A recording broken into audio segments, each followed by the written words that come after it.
Na festa de fim de ano da empresa, meu marido ria e conversava com um colega em alemão, achando que eu não entendia. E o que eu ouvi naquela conversa me deixou em choque.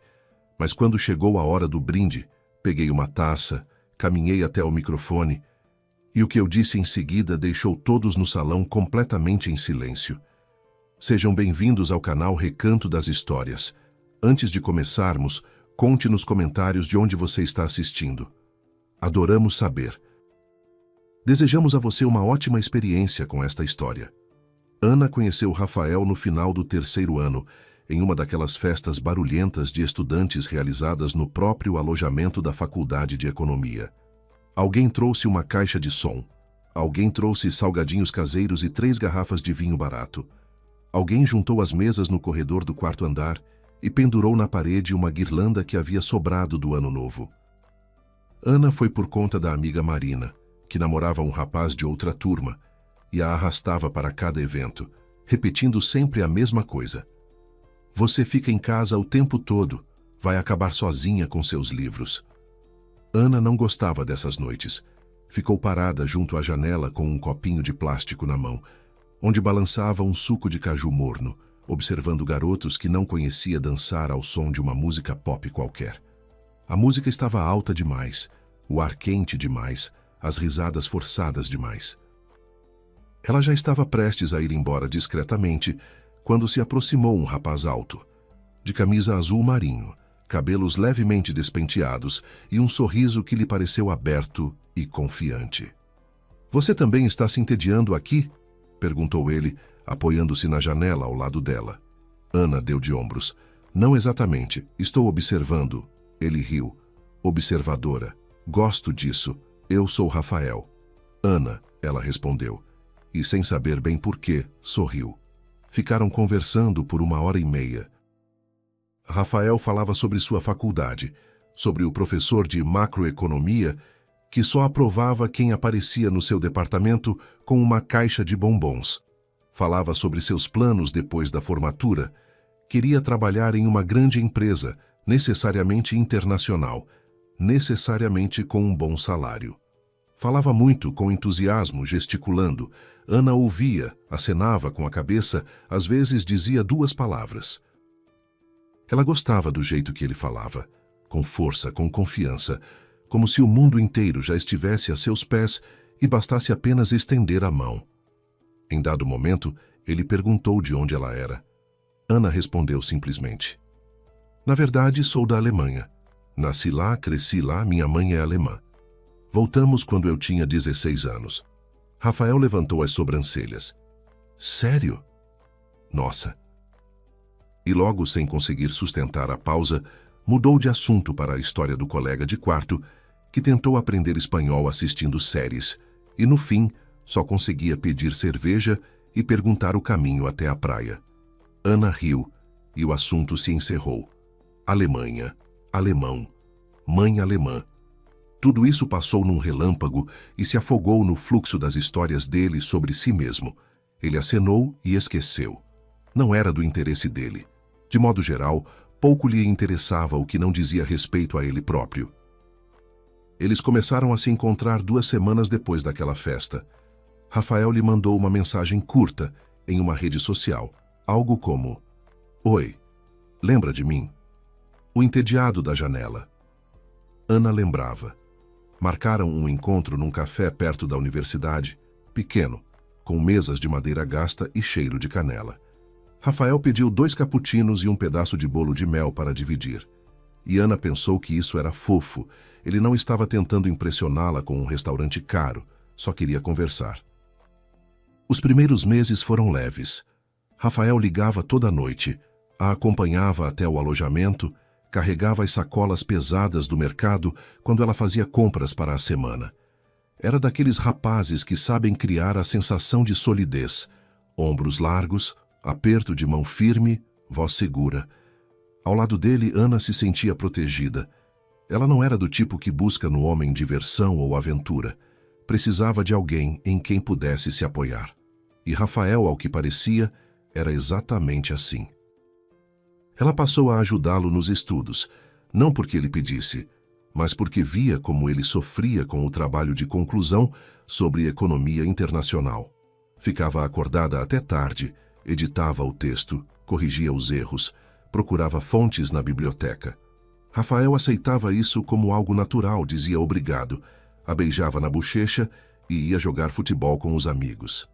Ana não se ofendia. Achava que era assim mesmo que devia ser. Quando você ama alguém, ajuda sem condições e sem esperar gratidão. Depois da formatura, veio o período mais difícil. Rafael ficou 6 meses sem conseguir emprego. Mandava currículos às dezenas, ia a entrevistas, voltava para casa mal-humorado e abatido. Sentava na cozinha do apartamento alugado que dividiam, ficava a janela aberta e ficava em silêncio. Ana preparava chá, sentava ao lado e ficava em silêncio junto com ele. Depois, quando ele se recompunha um pouco, ela abria o notebook e dizia: "Olha, tem mais 3 vagas aqui. Esta, me parece, seria boa para você. Procura um analista, sem exigência de experiência." Ela reescreveu o currículo dele 4 vezes. A cada vez escolhia formulações novas, destacava habilidades diferentes, adaptava para cada empregador específico. Rafael resmungava que era inútil, mas mandava o currículo. Ana já estava trabalhando nessa época. Tinha conseguido emprego como gerente numa pequena empresa de tecnologia, primeiro numa posição júnior, depois foi crescendo. Gostava do trabalho. As tarefas eram variadas, a equipe era jovem, o chefe era sensato. Ela conduzia projetos, conversava com clientes, elaborava relatórios, organizava reuniões. O salário era modesto, mas estável. E naqueles meses em que Rafael ficou sem trabalho, foi com esse dinheiro que eles pagaram o aluguel, compraram comida e pagaram as contas. Rafael não gostava de lembrar disso. Depois, quando sua vida se acertou, ele passou a falar como se aqueles 6 meses simplesmente não tivessem existido. Quando finalmente o contrataram numa pequena consultoria, numa posição inicial com salário baixo, Ana o abraçou tão forte que ele riu e disse: "Ei, você vai me sufocar." Ela comprou um bolo e uma garrafa de espumante, pôs a mesa na cozinhinha com papel de parede amarelo e disse: "Eu disse que você ia conseguir. Eu acredito em você." Rafael sorriu de verdade naquele momento, com calor. E Ana pensou que valia a pena suportar todo o resto por instantes assim. No 5º ano de relacionamento, eles se casaram. O casamento foi simples. Assinaram os papéis no cartório, depois jantaram num restaurante com os amigos mais próximos e os pais. Pelo lado de Rafael veio a mãe do interior, uma mulher seca, de poucas palavras, que passou a noite toda com os lábios franzidos e dizia a Ana: "O principal é alimentar ele direito, porque ele é magrinho." Pelo lado de Ana, veio apenas o pai, seu Carlos, alto, grisalho, de voz tranquila e mãos firmes. A mãe não conseguiu vir. Heidi, justamente naqueles dias, estava com a velha lesão no joelho, que agravou. Os médicos proibiram a viagem de avião. Ela ligou por videochamada bem no meio do jantar. Chorou. Disse que lamentava imensamente. O pai apertou a mão de Rafael com firmeza e disse: "Cuide dela. Ela é de ouro." Rafael acenou com a cabeça e sorriu, do jeito cativante e confiante que só ele sabia. Seu Carlos ficou satisfeito. Ele partiu 2 dias depois e Ana o acompanhou até o aeroporto. Acenou até ele sumir de vista e pensou que tudo estava se encaminhando bem, do jeito certo, como devia ser. Heidi era alemã de verdade, de raiz, criada numa cidadezinha no interior da Alemanha. Com seu Carlos, ela se conheceu quando ele foi trabalhar na Alemanha num contrato de engenharia. Apaixonaram-se, casaram-se, ficaram por lá. Ana nasceu na Alemanha, foi à escola alemã, corria pelas ruas com crianças alemãs, fazia lição de casa em alemão, assistia a desenhos alemães. Em casa, com a mãe, falava alemão, com o pai, português. 2 idiomas, 2 mundos, uma infância só. Quando ela tinha 16 anos, o pai recebeu uma boa proposta no Brasil, e a família voltou. Heidi, que havia aprendido português com o tempo, concordou por amor ao marido. Ana se adaptou rápido. O pai sempre zelou para que o português não se perdesse. lia livros para ela, conversava, fazia-a escrever redações por videochamada com a avó. Por isso, aos 16 anos, Ana falava português com fluência, quase sem sotaque. Foi para uma escola comum, entrou na turma, fez amizades com as meninas. Um ano depois, ninguém imaginaria que ela havia passado metade da vida no exterior. O leve sotaque que às vezes escapava nas frases mais longas foi se apagando até o fim do colégio. Ela nunca escondeu seu passado, mas também não o exibia. Simplesmente não achava que era algo extraordinário. Morou na Alemanha, e daí? Muita gente morou em algum lugar. Com Rafael, o assunto quase nunca vinha à tona. Não porque Ana o evitasse, mas porque ele não tinha interesse.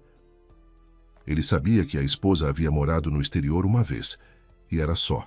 Não perguntou detalhes, não se interessou em que idioma ela falava lá, em que escola estudou. Para ele, era algo distante e sem importância, como alguém que na infância praticou natação ou morou no interior. Aconteceu, aconteceu. E daí? E Ana não lembrava. Primeiro porque não via motivo, depois porque se acostumou ao fato de que nada do que dizia a respeito à vida dela lhe interessava. Os primeiros anos de casamento transcorreram num ritmo igual e tranquilo. Ana trabalhava na sua empresa de tecnologia, a essa altura já no cargo de gerente sênior de projetos. O trabalho tomava muita energia, reuniões, prazos, trocas de e-mail com clientes, mas ela gostava de se sentir útil, necessária, competente.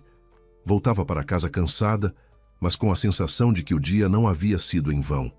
Porém, aos poucos, algo foi mudando. Não de uma vez, não de repente. Devagar, como uma fissura na parede que você só percebe quando já chegou ao teto. Rafael parou de perguntar como tinha sido o dia dela. No começo, Ana pensou, está cansado, muita coisa no trabalho, acontece. Depois percebeu que ele não apenas deixou de perguntar, mas se irritava quando ela própria começava a contar. O que pode ter de interessante aí na sua vida? Mais reuniõezinhas? Jogava ele, sem tirar os olhos do celular. Ana calava no meio da frase, terminava o chá e ia lavar a louça.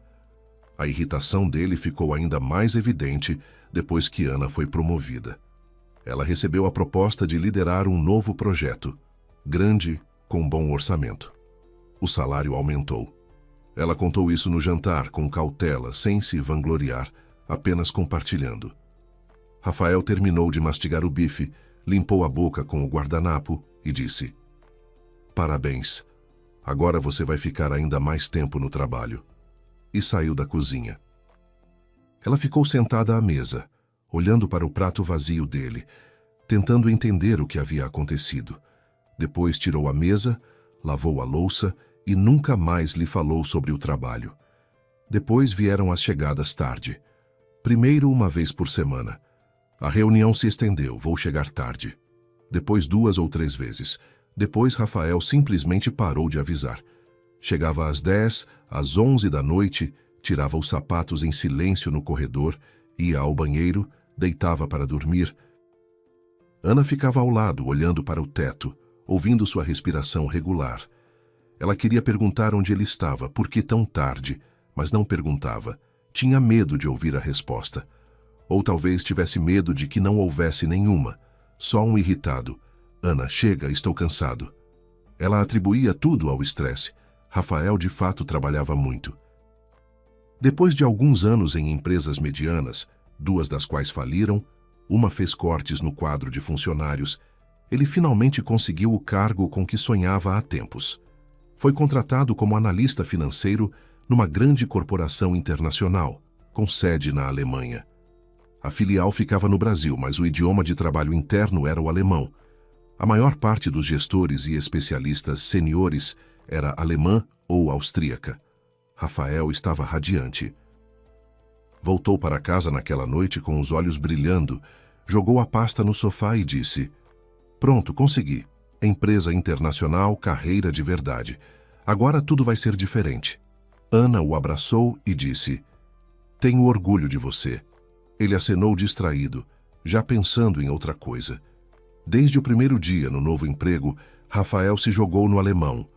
Matriculou-se num curso caro, com professor nativo, 3 vezes por semana à noite. Baixou o aplicativo no celular. Começou a assistir a filmes alemães com legendas. À noite, Ana ouvia-o do outro lado da parede murmurar a conjugação dos verbos. E a cada vez ela pensava em oferecer ajuda. Afinal, ela poderia explicar muito melhor do que qualquer curso. Mas então, lembrava do tom dele, da irritação com qualquer participação dela e ficava em silêncio. Ele já se incomodava quando ela falava dos próprios sucessos no trabalho. Se descobrisse que ela falava fluentemente o idioma que ele aprendia com tanto esforço, isso seria mais um motivo para seu orgulho ferido. Alguns meses depois, Rafael já conseguia manter uma conversa em nível básico, não com fluência. Confundia os artigos, distorcia as terminações, construía as frases com a lógica do português, mas para a comunicação no trabalho era suficiente. Tinha um orgulho enorme de si mesmo, ligava para os amigos e dizia: agora trabalho praticamente em alemão. Reuniões, e-mails, tudo nele. Os amigos ficavam impressionados. Ana ficava calada. Nos últimos meses, antes daquela noite que mudaria tudo, Ana vivia numa névoa estranha. Sentia que algo estava errado, mas não conseguia, ou não queria, colocar isso em palavras. Rafael estava cada vez mais distante. O celular ficava sempre com a tela virada para baixo. Para atender ligações, ele saía para o outro cômodo. Certa vez Ana viu por acaso na tela a notificação de uma mensagem em alemão, de um contato registrado simplesmente como a letra K. Ela não perguntou nada. Apenas virou o rosto e continuou cortando os legumes para a salada. Ela preparava o jantar toda a noite, colocava os pratos na mesa, servia o chá e esperava. Às vezes Rafael chegava na hora, às vezes 2 horas atrasado, às vezes não aparecia mandando uma mensagem curta. Vou comer no trabalho, não me esperem. Ana guardava a comida intocada na geladeira, lavava a louça e abria o notebook. Trabalhava em tarefas até meia-noite e o barulho das teclas era o único som no apartamento vazio. A festa da empresa foi marcada para a última sexta-feira de novembro. Era a confraternização de fim de ano. A empresa sempre a realizava antes de dezembro, quando a agenda de todos ficava impossível. Rafael contou isso no meio do café da manhã, sem tirar os olhos do celular. Ana estava ao fogão, virando tapiocas recheadas na frigideira, e ouviu entre 2 goles de café dele: na sexta tem a festa de fim de ano da empresa. Vai comigo? Não era uma pergunta, era uma afirmação, como se estivesse falando de tirar o lixo ou buscar as roupas na lavanderia. Tudo bem, respondeu Ana, tirando a frigideira do fogo. A que horas? Às 7. Restaurante no centro, alugaram um salão. Vista-se direito, tem gente importante lá. Ana colocou o prato com as tapiocas na frente dele. Ele nem levantou os olhos. Ela sentou do outro lado, puxou para si a xícara de chá já frio e o observou em silêncio enquanto ele comia. Um garfo numa mão, a outra rolando o feed de notícias. As tapiocas recheadas ele adorava desde criança. Ana sabia disso e as preparava todo domingo com queijo e ervas finas, do jeito que a mãe dele um dia lhe ensinara. No último ano, ele não disse obrigado uma vez sequer, nem percebeu que ela sempre colocava no prato dele uma a mais do que no seu. Vista-se direito. Essas palavras rodaram na cabeça dela a semana inteira. Ana abriu o armário e ficou um longo tempo parada diante dos cabides, passando os vestidos. A maioria havia sido comprada 3 ou 4 anos atrás. Fazia muito que ela não comprava nada novo para si, porque Rafael, sempre que ela chegava em casa com uma sacola de loja, dizia: gastou dinheiro à toa de novo. Enquanto ele próprio comprava camisas, sapatos e gravatas sem nenhum constrangimento. Para ele, isso era necessidade profissional, para ela, supérfluo. Na quarta-feira, depois do trabalho, Ana foi ao shopping. Caminhou por muito tempo entre os corredores, tocando tecidos, olhando etiquetas. As vitrines já estavam decoradas para o Natal e o Ano Novo, e havia algo estranho em ver tanta luz e alegria por fora, enquanto ela procurava, em silêncio, um vestido para uma festa que não queria encarar. Por fim, Escolheu um vestido azul marinho, comprimento um pouco abaixo do joelho, com decote discreto e um fino cinto. Sóbrio, mas elegante, sem chamar atenção, sem exageros. Exatamente como ela mesma se sentia. Contida, discreta, adequada. A vendedora, uma jovem de batom vibrante, disse: "Esse tom profundo combina muito com você. Valoriza os olhos." Ana sorriu, agradeceu e pagou. Em casa, experimentou o vestido na frente do espelho do quarto, rodou, ajeitou a barra, acertou o cinto. Do espelho, a olhava uma mulher esbelta de 32 anos, cabelos castanhos até os ombros e olhos castanhos, onde havia muito tempo se instalara o cansaço. Ela pensou, quando foi a última vez que Rafael a olhou? Simplesmente a olhou, não atravessado, não ao lado, não por cima do celular, mas para ela mesma. Não conseguiu lembrar. Na sexta-feira, Ana saiu do trabalho mais cedo, tomou banho, secou o cabelo, modelou-o em ondas suaves, do jeito que só ela sabia fazer, sem ir ao salão, só com o secador e uma escova redonda. Passou um pouco de rímel, levíssimo blush, um batom discreto. Colocou o vestido, os escarpins de salto baixo, os brincos, pequenas gotinhas douradas, presente da mãe no aniversário de 30 anos. Olhou para si mesma no espelho da entrada. Acenou com a cabeça para si mesma. Rafael saiu do quarto num terno escuro novo, camisa branca, cabelos arrumados. Lançou um olhar rápido para ela, o tipo de olhar com que se confere se o ferro foi desligado, e disse: "Vamos, o táxi já está lá embaixo." Nenhuma palavra sobre o vestido. Nenhuma palavra sobre como ela estava. Ana pegou a bolsa no aparador, conferiu se as chaves estavam lá e foi atrás dele. No táxi ficaram em silêncio. Rafael olhava o celular, de vez em quando sorrindo para algo na tela. Os dedos digitavam mensagens rapidamente. Ana via pelo canto do olho, mas não conseguia ler o texto. Olhou pela janela para a cidade à noite, as calçadas molhadas pela garoa, as vitrines dos shoppings e das lojas já enfeitadas com luzes natalinas e decorações de fim de ano. O motorista ouvia baixinho o rádio, uma música antiga que Ana havia escutado centenas de vezes, mas cujas letras nunca soube. Ela se recostou no banco e fechou os olhos. Só por um momento, apenas para se recompor. O restaurante era grande, um prédio de 2 andares com janelas largas e pesadas cortinas de veludo. Na entrada havia um porteiro fardado. Lá dentro cheirava a perfumes caros, flores frescas e carne assada. O salão estava alugado por inteiro. Mesas compridas cobertas de toalhas brancas, velas em castiçais de bronze, música ao vivo, um quarteto num canto, tocando jazz suavemente. Havia muita gente. Ana calculou de olho uns 70 ou 80 convidados, talvez mais. Homens de terno, mulheres em vestidos de gala, risos, tilintar de taças, fragmentos de conversa em 2 idiomas. Rafael se transformou instantaneamente, como se alguém tivesse apertado um interruptor, e no lugar do marido carrancudo e silencioso do táxi, surgiu um profissional cativante e sorridente. Ele abriu os ombros, ajeitou os punhos da camisa e entrou no salão como se fosse a sua festa pessoal. Ana caminhou ao lado, meio passo atrás como havia se acostumado. Na primeira meia hora, ele ainda se lembrou dela. Levava-a até os colegas, apresentava de forma breve e formal. "Essa é minha esposa, Ana." Aperto de mão, sorriso educado, contato visual por um segundo. E Rafael já virava de costas para ela, voltando à conversa de trabalho.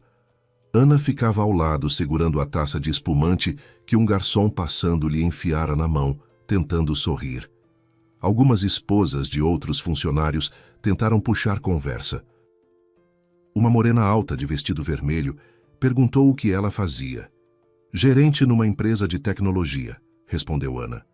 "Ah, área de tecnologia, que moderno", disse a morena num tom educado que significava "não me interessa nem um pouco", e imediatamente voltou-se para outra mulher para falar de um spa. Uma loira gordinha, lá pelos 40, ofereceu a Ana um canapé de salmão E logo começou a reclamar do marido, que supostamente trabalhava 14 horas por dia, mas na verdade só não queria voltar para casa. Ana acenava com a cabeça, fazia cara de solidariedade e pensava que aquela mulher, sem saber, estava descrevendo a própria vida dela também. Uma hora depois, Rafael havia se esquecido completamente da existência dela. Ele estava no fundo do salão, num círculo de 5 ou 6 pessoas. Hannah o via de longe. Ele gesticulava, ria, levantava a taça repetidamente. Perto dele estava uma mulher, uma loira esbelta, cabelo curto, vestido preto bem ajustado. Ela ficava um pouco mais próxima dele do que uma colega deveria ficar. De vez em quando tocava no cotovelo dele quando falava. Rafael não se afastava. Ana pôs a taça de espumante intocado na borda da mesa mais próxima e pegou um copo de água. Não gostava de beber álcool. A cabeça começava a doer.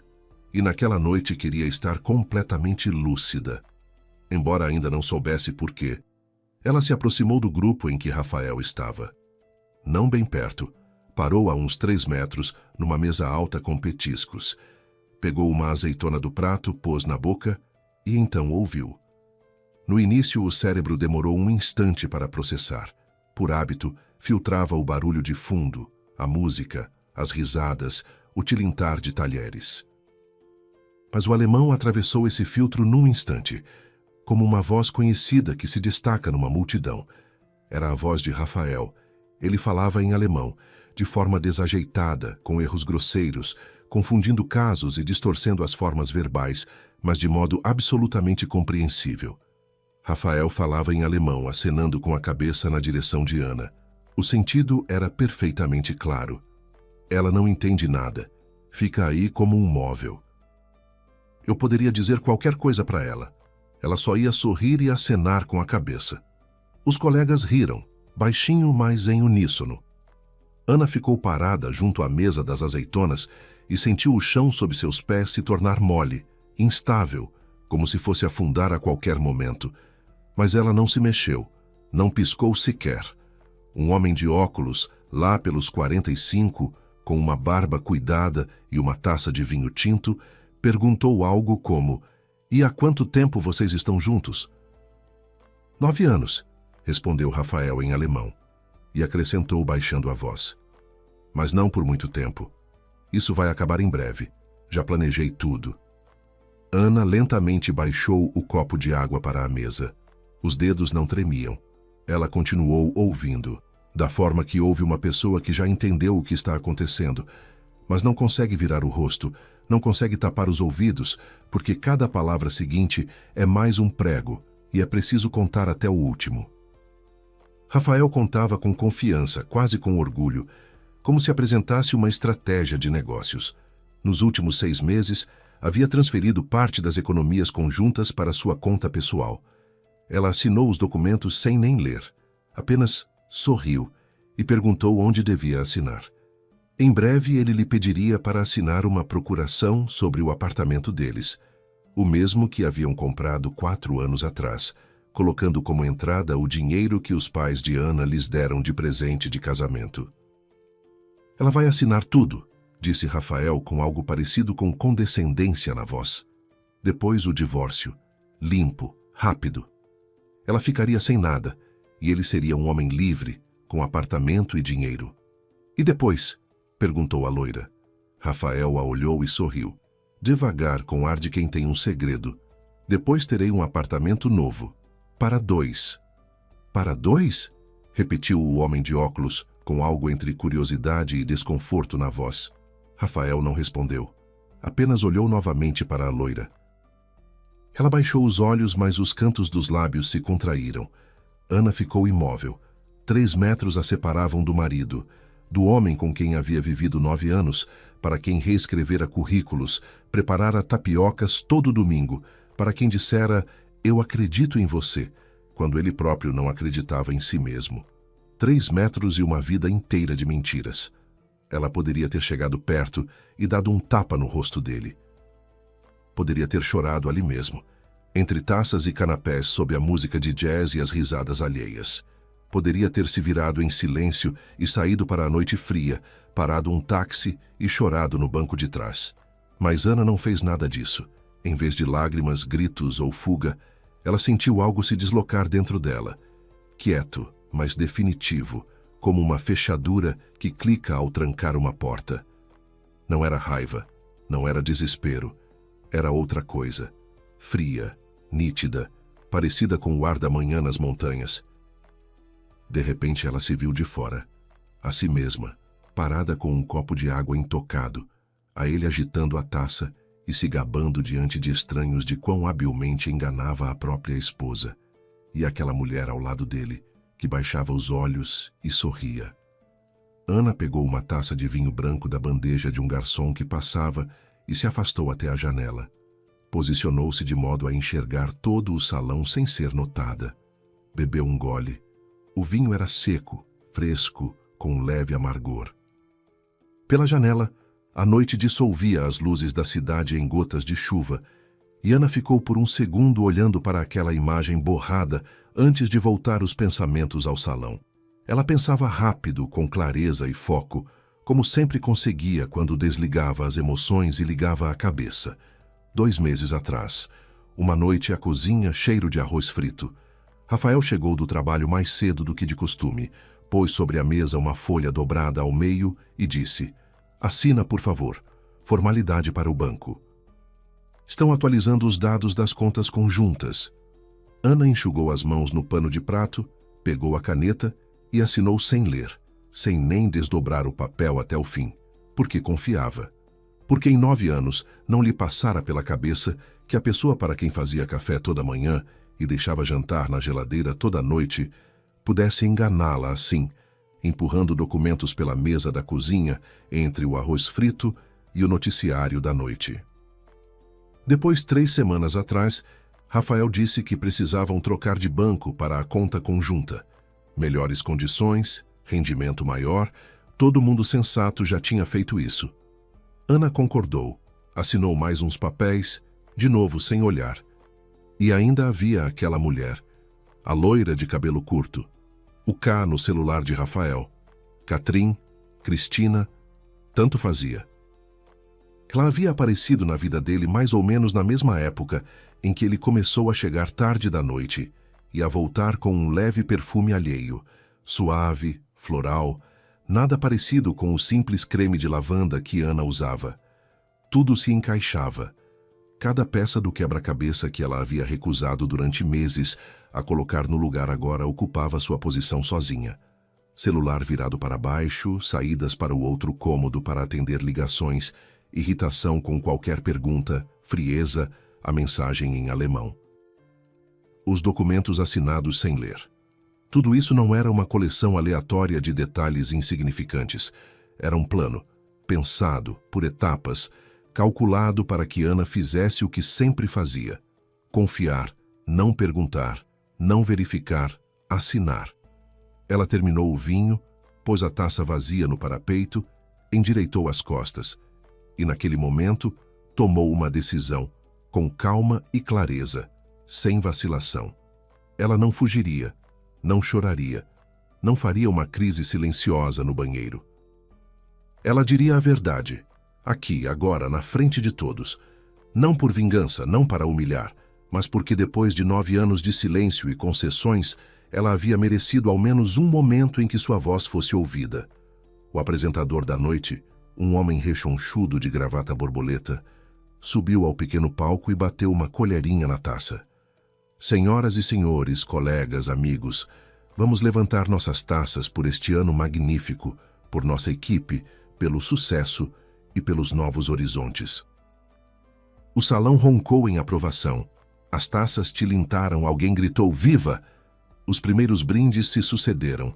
O chefe de departamento, o diretor financeiro, alguém da diretoria da matriz que falou longo e enfeitado. Ana esperava junto à janela, um pouco à margem do fluxo principal, e aguardava o momento certo. Quando a onda dos brindes oficiais baixou e o salão se fragmentou em dezenas de conversas separadas, ela sentiu. Era a hora. Ana deu um passo para longe da janela, depois outro. Atravessou o salão com calma, sem pressa, passando pelas mesas com petiscos, pelos garçons com bandejas, pelas conversas e risadas alheias. Os saltos faziam um barulho suave no parquet, e aquele som lhe parecia o único som real em todo o espaço. Todo o resto recuou, ficou abafado, como se alguém tivesse baixado o volume do mundo inteiro. Ela chegou até o apresentador. Ele estava na beira do palco, folheando os cartões com o programa da noite. Ana tocou-lhe no braço. Com licença, posso dizer algumas palavras? O apresentador levantou as sobrancelhas, mas acenou com a cabeça de bom grado, com certo alívio, até como alguém a quem acabaram de oferecer uma forma de preencher uma pausa constrangedora. Claro, por favor, mas o microfone é seu. Ele lhe estendeu o microfone sem fio e deu um passo de lado. Ana pegou. Estava mais pesado do que ela esperava. Ou talvez a mão, de repente, estivesse estranhamente leve, como se não lhe pertencesse. Ela se virou para o salão. As vozes foram silenciando. Primeiro as mais próximas do palco. Depois o silêncio rolou em onda até os cantos mais distantes, engolindo um grupo após outro. As pessoas viravam a cabeça. Alguém pousava a taça na mesa. Alguém fazia sinal para o interlocutor. Espera. Rafael estava no seu círculo, no fundo do salão. Não se virou de imediato. Primeiro percebeu que os colegas estavam olhando para algo além dele, e só então seguiu os olhares. Viu Ana no palco, e no rosto dele passou uma expressão de surpresa, rápida, quase assustada. Ana nunca havia se apresentado em público. Ela não gostava de estar no centro das atenções, não gostava de discursos, não gostava que dezenas de olhos a olhassem ao mesmo tempo. Ele sabia disso, ou ao menos algum dia soube, mas a surpresa deu lugar a outra coisa, uma condescendência tranquila. Ele deu um leve encolher de ombros, concordou minimamente com a cabeça, como quem dá permissão a uma criança para recitar uma poesia na escolinha, e fez um pequeno gole da taça. Boa noite, Ana começou. A voz saiu firme, mais firme do que ela esperava. O microfone a amplificou um pouco, deu uma estranha dimensão nova, e por um segundo ela se sentiu como outra pessoa, alguém acostumado a falar e a ser ouvida. Meu nome é Ana, sou esposa de Rafael Cavalcante. Quero agradecer à empresa por esta linda festa e pela recepção calorosa. A atmosfera aqui é realmente agradável e fico feliz que meu marido trabalhe entre pessoas tão abertas. Ela fez uma pausa quase imperceptível na palavra abertas, tão suave que a maioria não percebeu o subtexto. Mas os que haviam estado naquele círculo com Rafael meia hora antes perceberam. O homem de óculos baixou levemente a taça. A loira de vestido preto parou de sorrir. Rafael estava relaxado. Até sorria, com aquele sorriso de autocontentamento levemente protetor, o sorriso de quem está certo de controlar a situação. Provavelmente achava que Ana ia dizer algumas palavras de agradecimento, ficaria sem graça e devolveria o microfone. Ela via esse sorriso do outro lado do salão e por um momento algo dentro dela estremeceu. Não pena, mas um reconhecimento tardio. Esse era o Rafael de verdade. Não aquele que lhe trouxe flores na faculdade, não aquele que a abraçou depois do casamento. Este aqui com a taça na mão e o sorriso de quem considera a própria esposa uma peça de mobília. Só tem um detalhe curioso, continuou Ana, e algo na sua entonação mudou. O timbre ficou um pouco mais baixo, um pouco mais firme, e quem sabia ouvir sentiu que algo estava para acontecer. Meu marido, em 9 anos de casamento, nunca se deu ao trabalho de saber uma coisa simples sobre mim. Ele era tão absorto em si mesmo que nem se lembrou do que eu lhe contei no nosso primeiro encontro. O salão ficou muito quieto, com aquela quietude especial que existe quando 80 pessoas param de respirar ao mesmo tempo. Rafael parou de sorrir. Ainda não entendia para onde ela estava indo, mas o instinto, aquele que dispara 1 segundo antes do golpe, já lhe dizia que algo havia saído errado. Ele deu um pequeno passo à frente, como se quisesse se aproximar, mas parou. Longe demais, gente demais entre ele e o palco. Especificamente, disse Ana, eu nasci e cresci na Alemanha. Minha mãe é alemã. Até os 16 anos morei no interior da Alemanha. Estudei numa escola alemã e falo alemão tão fluentemente quanto o português. Ela fez uma pausa, curta, mas perceptível, como aquele momento no cinema em que a música cessa antes do clímax. Talvez até melhor. O silêncio abateu-se sobre o salão como uma cortina pesada, instantâneo, denso, sem um único som. Ana viu uma onda de compreensão percorrer o salão. Alguém desviou o olhar para Rafael, alguém cobriu a boca com a palma da mão. O homem de óculos tirou os óculos devagar e começou a limpar as lentes num gesto mecânico que denuncia extrema consternação. Rafael empalideceu. Não ficou vermelho como acontece com a vergonha ou a raiva, mas empalideceu. O rosto ficou cinza-branco, como uma folha de papel esquecida no parapeito. A taça em sua mão congelou no ar, no meio do caminho até a boca. Os lábios se entreabriram, mas nenhum som saiu. Ele ficou olhando para a esposa como se a visse pela primeira vez. De certa forma, era exatamente isso. Ele a via de verdade pela primeira vez. É por isso, continuou Ana com a mesma voz calma e uniforme, quando meu marido, meia hora atrás, estava ali naquele canto do salão contando para os colegas em alemão o quão idiota eu sou, o quanto não entendo nada, e fico, cito, como um móvel. Alguém no salão soltou um gemido abafado. Ana não se virou para ver quem foi. Como ele pretende transferir para si nosso patrimônio conjunto, como me fez assinar documentos enganosamente, chamando isso de formalidade para o banco. Rafael se sacudiu. A mão com a taça desceu. O vinho tinto balançou e espirrou na manga branca da camisa. Uma pequena mancha escura parecida com uma gota de sangue. Ele não percebeu.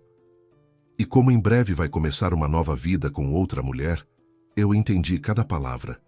Ana percorreu o salão com o olhar, devagar, sem pressa, para que cada um sentisse esse olhar sobre si. Os colegas de Rafael, os que estavam no círculo e riram com ele, agora não conseguiam erguer os olhos. O homem de óculos fitava a própria taça com tamanha atenção que parecia tentar ler o futuro no fundo dela. A mulher de paletó cinza, que havia estado ao lado e rido mais alto que todos, agora apertava um guardanapo contra os lábios e olhava para o chão. A loira de vestido preto, a mesma que Rafael havia mirado com um sorriso pleno de significado, deu um passo silencioso, quase imperceptível para trás. Depois, mais um.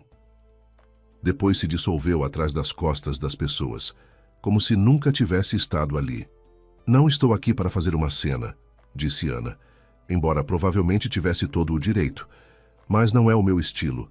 Quero apenas que todos aqui saibam a verdade e que meu marido finalmente entenda uma coisa. Ela olhou para Rafael, direto para ele, através dos 20 metros de salão, das dezenas de cabeças alheias, de 9 anos de silêncio e paciência. Não assinarei nenhum documento, nenhuma procuração, nenhuma renúncia de bens, nada, nem agora nem depois.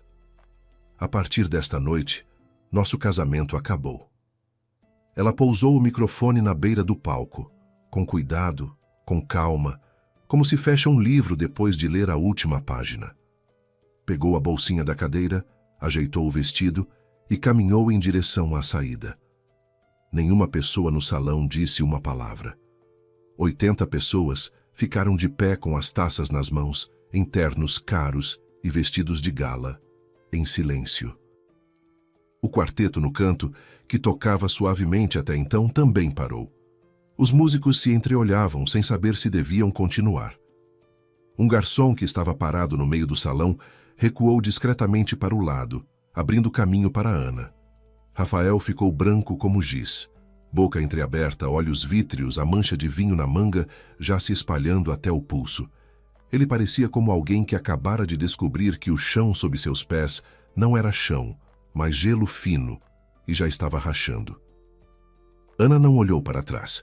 Atravessou o salão inteiro, pelas mesas e velas, pelas pessoas paralisadas, pelo porteiro que abriu a porta em silêncio e saiu para a rua. O ar da noite bateu no rosto, frio, úmido, cheirando a asfalto molhado e escapamento.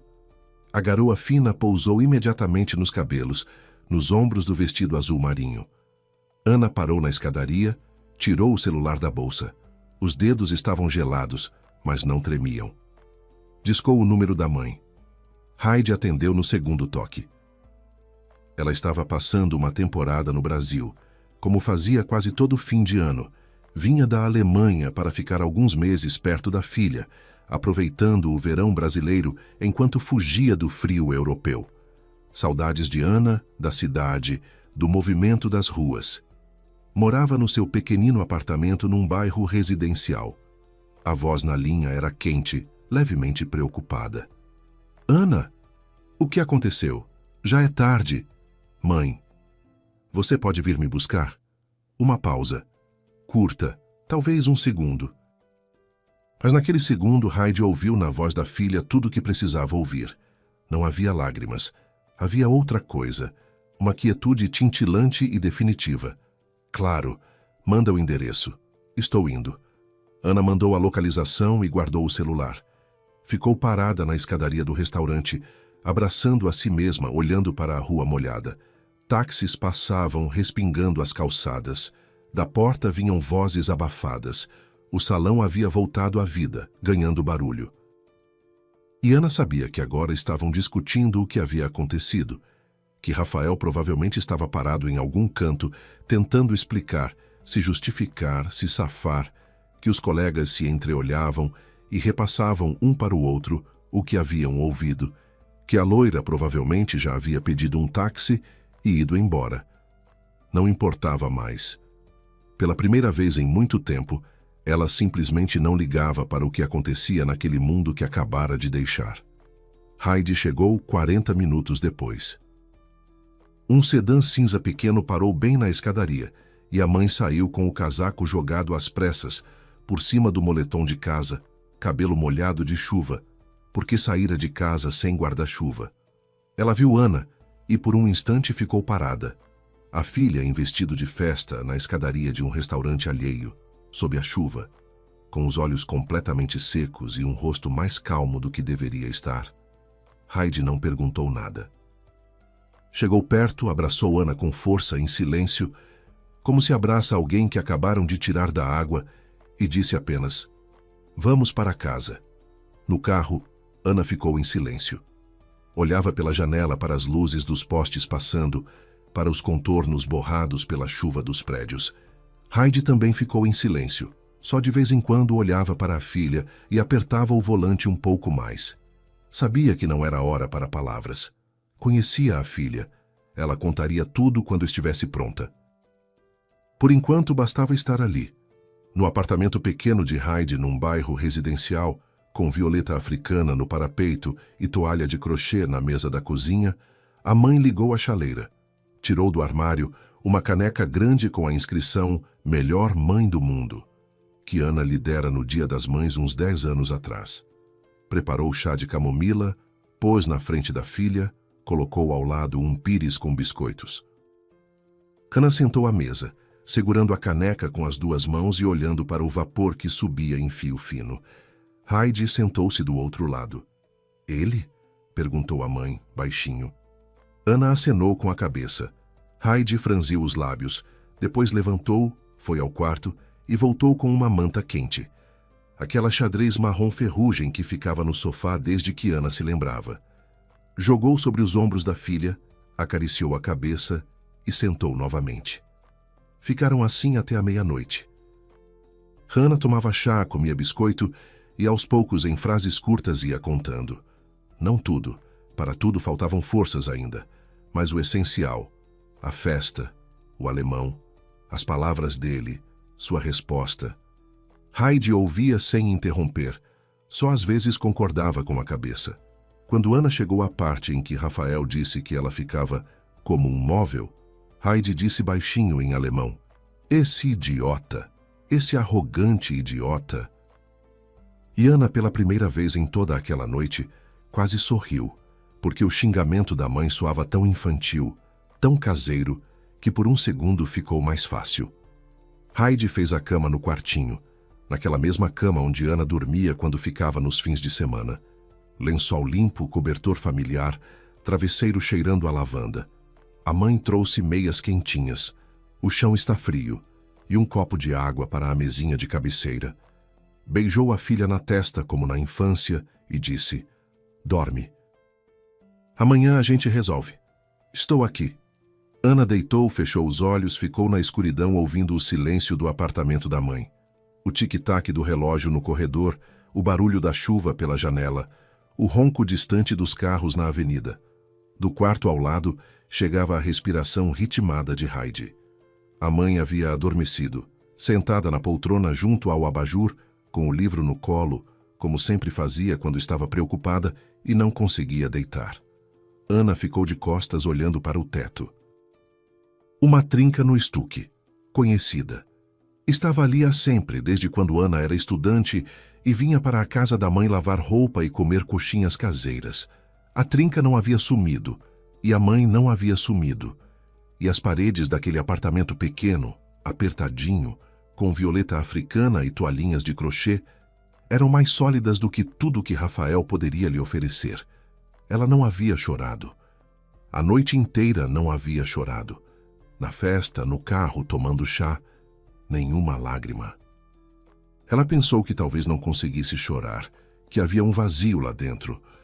Mas de madrugada, quando o céu começou a clarear pela janela e a chuva finalmente cessou, Ana se virou de lado, pressionou o rosto contra o travesseiro e as lágrimas vieram. Em silêncio, sem soluços, simplesmente escorreram, quentes, salgadas, intermináveis, como se em algum lugar dentro dela uma represa tivesse finalmente arrebentado, aquela que ela segurava com as últimas forças. Ela chorou, não de mágoa, não de raiva. Chorou de alívio, de finalmente ter se dado a permissão de sentir tudo que havia contido. Não uma noite, mas talvez todos aqueles últimos anos. O travesseiro ficou encharcado, as meias saíram do lugar, a manta escorregou para o chão. Ana chorava e sentia como a cada lágrima algo pesado, pétreo, alheio ia embora. Dissolvia-se, soltava.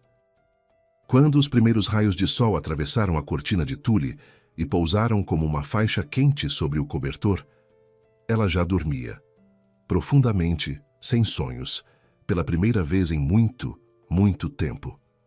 Ana acordou com cheiro de café. De verdade, feito na cafeteira italiana. A mãe não aceitava cápsulas, preparava do jeito antigo, no fogão, encorpado e perfumado. Pela janela havia uma manhã cinza e nublada, mas no apartamento estava quente. Heidi já havia ligado o ar-condicionado no modo aquecimento e dado uma lavada no chão, a julgar pelas marcas úmidas no piso do corredor. Na cozinha, Ana encontrou o café da manhã. Ovos mexidos com tomate, 2 torradas, manteiga na manteigueira de vidro. Heidi estava sentada à mesa com uma xícara de chá e o jornal. Ainda assinava jornal impresso. Achava que notícias na tela entram pior na cabeça. "Bom dia", disse a mãe, sem tirar os olhos do jornal. Depois olhou para a filha por cima dos óculos e acrescentou: "Come, depois você liga para o advogado." Ana sentou à mesa, pegou o garfo, espetou um pedaço de ovo. Não estava com fome, mas se obrigou a comer. A mãe era daquelas pessoas para quem recusar comida equivalia a uma capitulação. "Que advogado?" ela perguntou. Heidi dobrou o jornal e pôs do lado do prato. "Minha conhecida, Dona Teresa, se divorciou 2 anos atrás. Ficou com o apartamento, o carro e o sítio. O advogado dela, o Dr. Fonseca, é especialista em divórcio. Já achei o número." Ana olhou para a mãe. Heidi olhava de volta. Calma, sem ansiedade, com aquela praticidade alemã que 25 anos no Brasil não foram capazes de apagar, nem a feijoada, nem a goiabada. Há um problema. Logo há uma solução. Emoções depois. Primeiro o advogado. Ana foi ao escritório do Dr. Fonseca naquele mesmo dia, às 2 da tarde. Um pequeno escritório num centro empresarial, 3º andar. Porta de vidro. Placa: Advocacia e Consultoria Jurídica. O próprio Dr. Fonseca era um homem lá pelos 50, baixo, encorpado, com olhos cansados e mãos grandes. Ouviu Ana sem interrompê-la, fazendo anotações curtas num bloco de notas amarelo. Quando ela terminou, ele pôs a caneta de lado e disse: primeiro, solicitaremos os extratos de todas as contas bancárias.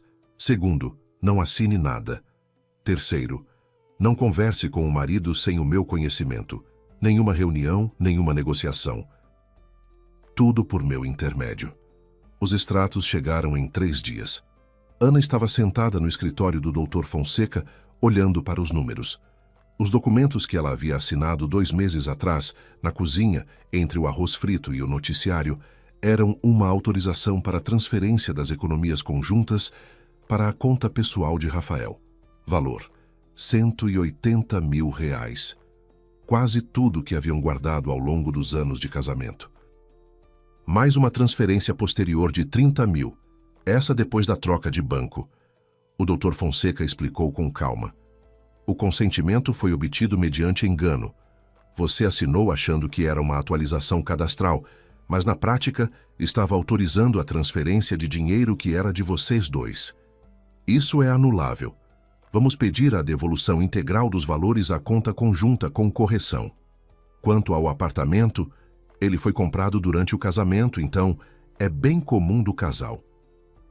Sem o seu acordo formal, ele não pode vender, transferir ou dar qualquer destinação ao imóvel.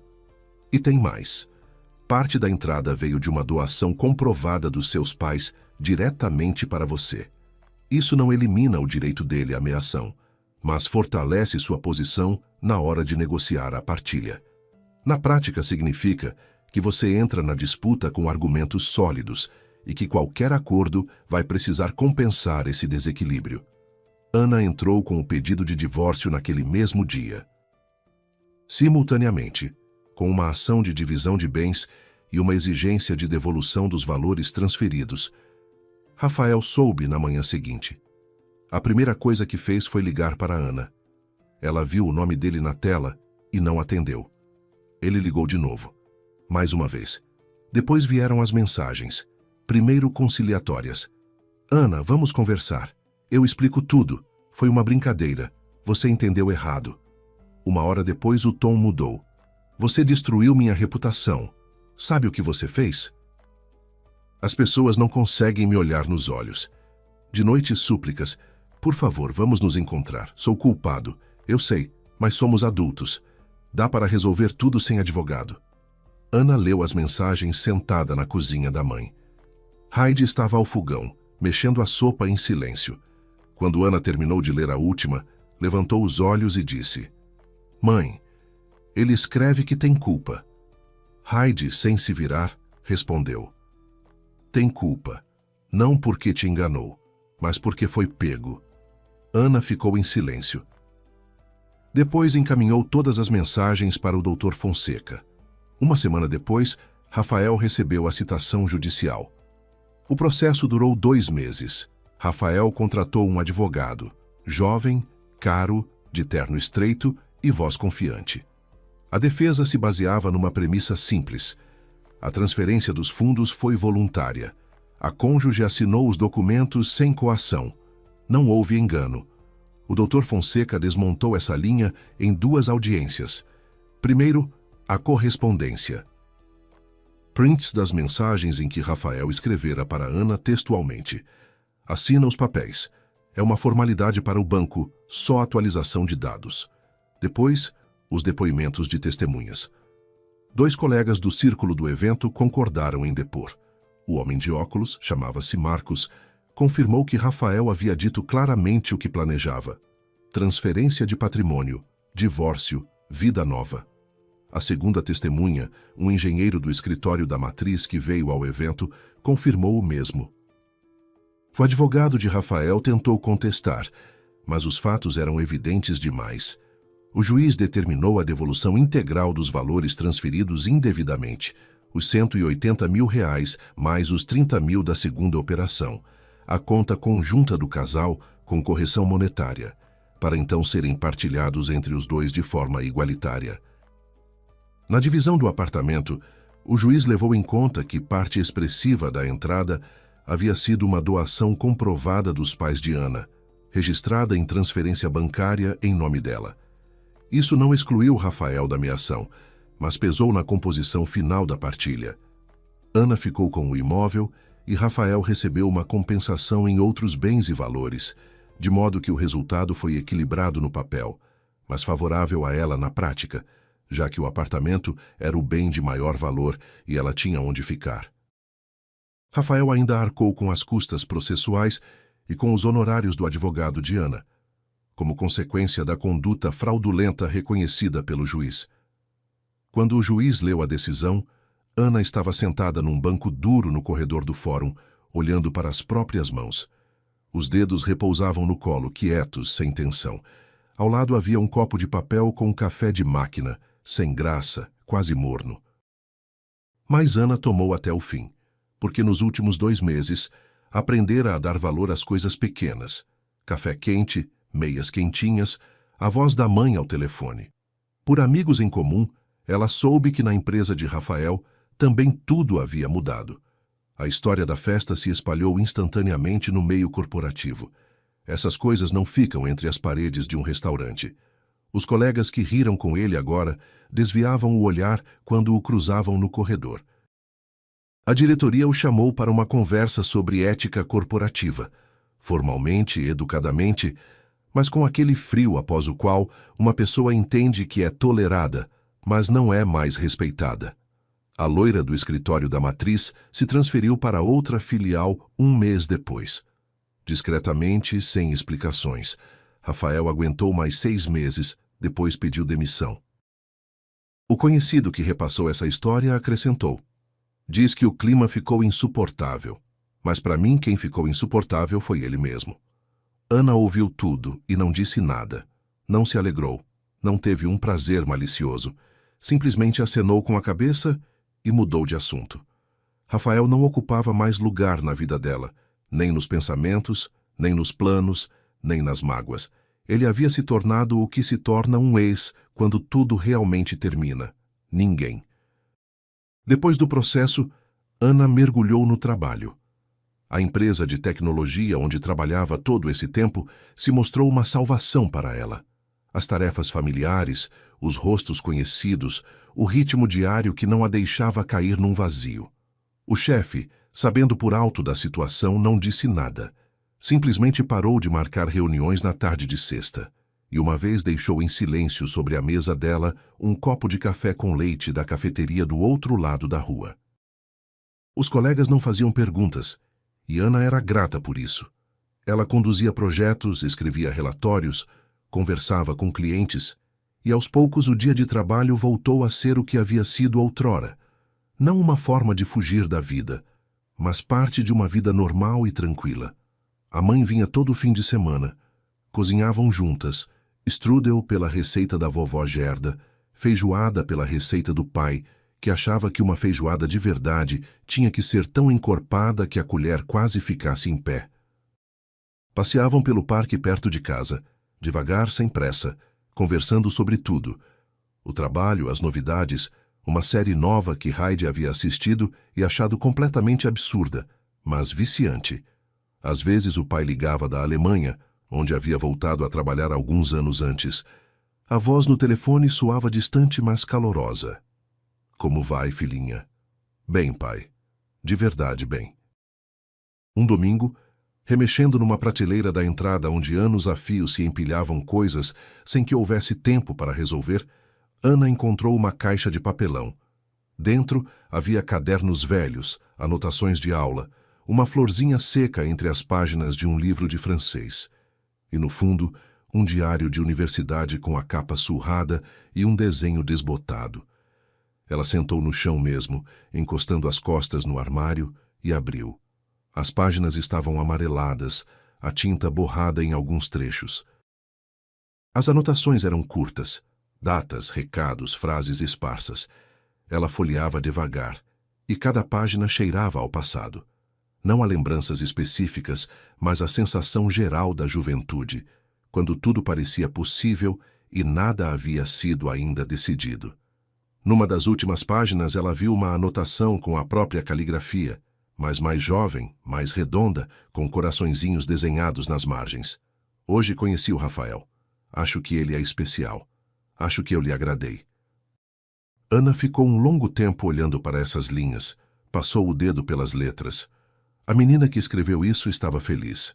Ela estava parada junto à janela, numa festa barulhenta, com um copinho de suco de caju.